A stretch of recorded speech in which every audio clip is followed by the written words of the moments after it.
The very basis of this book, you say, I mean, this is in the jacket flap of the book. It says you wrote this to investigate why this happened at Marjorie Stoneman Douglas High School and how we can prevent it from happening again. Walk us through what you found in your investigations. Why did this happen? Well, first, I just want to talk to parents and grandparents out there, because I have to live with the guilt now, Liz, of sending my daughter to a school and not knowing what was going on there and how dangerous it was. One of the things in the book that you asked me about, this person was so dangerous that I found out they had to frisk him every morning before school. He wasn't allowed in with a backpack. And even in middle school, if you would believe this, he talked about killing. He was infatuated with guns. He dreamt of blood.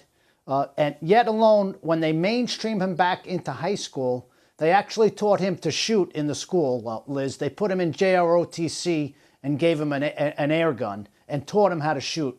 And these are the things I found out with and I have to live with. So one of the reasons why I put this book together is it's not even a book, Liz. I call it now a manual. And parents and grandparents now, if they look at this book and see what happened to me, it's not only happening in Broward.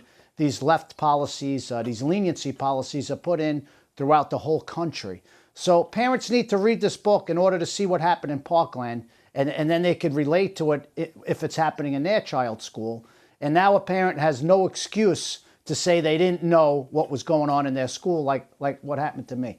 Right, and I mean, it's so mind-boggling to hear you tell this story, to see how this shooter slipped through the cracks. I mean, frisking him every morning when he came into school, that's not something that typically happens to students. How did he slip through the cracks? Were there policies there at the school that enabled that to happen?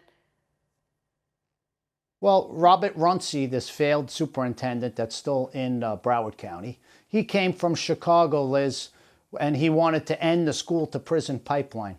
So how did he do that? He just said, let's stop arresting kids and let's put them into different programs where they're going to have healing circles and coddle these kids and let them watch video games.